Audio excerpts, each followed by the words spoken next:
Okay, first thing I'm going to do is I'm going to bring this whole housing up.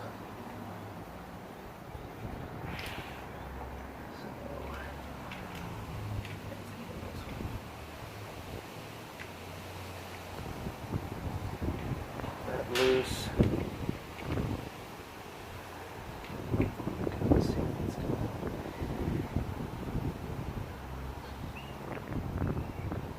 Start about halfway just to kind of see if I like that.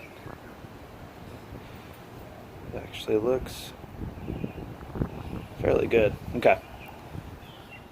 Alright, now that we've got this tightened down, next what we're going to do is look down and we're going to follow the pins onto the rest to the loop or the string.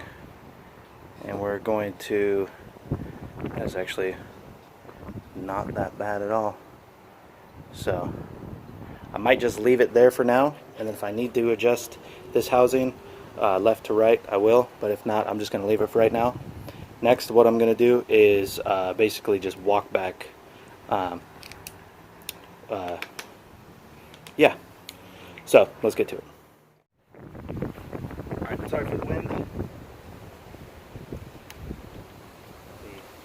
The first time these are on here, ready to go. I'm going to shoot it. I'm starting out at 10 yards.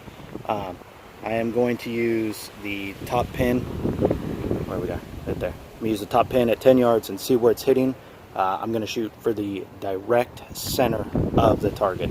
Sorry for the wind. There we go.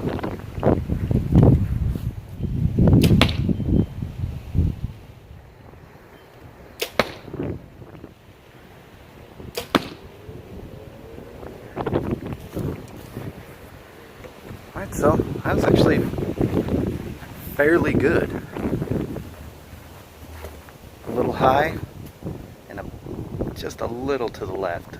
So what I'll do is I'll move my top pin up and we'll go from there. I'll actually leave right here so we can see. Alright, so I actually moved that pin up. Where are we? Right there. There we go.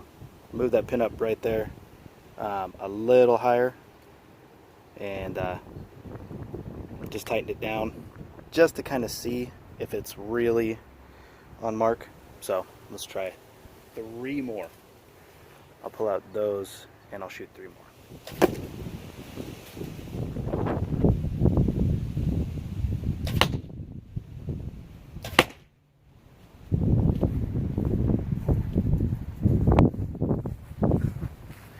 Alright, well, as you can see, this thing is actually fairly accurate.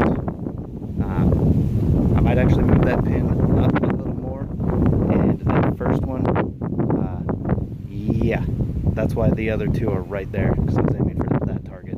So, okay, so now I'm going to use that same top pin at 20 yards right now. See how it fares.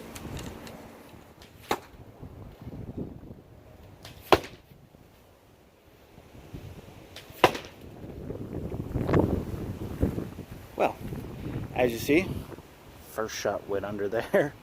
There's the second shot, and there's the third shot. Thought I was pulling a little, but this, I forgot that this is lower poundage, so that top pin will be my 10-yard pin, and I'll just set the middle pin for 20 yards and the bottom pin for 30 yards. And of course, I wasn't recording that. So, first shot, second shot, bullseye. I did end up having to move the housing that way just a little bit, and that's the result of that. So their 20-yard pin is good, 10-yard pin is good. Now I'm gonna push it back to 30. Now on this site, it's very difficult because you have to loosen up these Allen heads or hex heads. Let me focus, for crying out loud. There we go. But then also these pins, you can see in there, they turn, and so it's kind of difficult to get them to stay straight So I got these top two, my 10 and my 20 yards, tightened down pretty good. Now, as a rule, right now, what I'm gonna do is I'm gonna split the difference.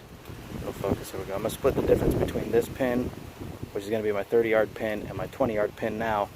And I'm gonna set it there and then scoot back to 30 yards and shoot it.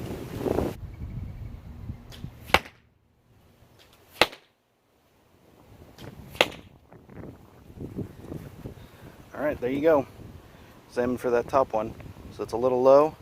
So all you do now, just chase your arrows with your pin. So I'm gonna take the pin, see I split the difference, and then what I'm gonna do is I'm gonna drop it down just a little bit.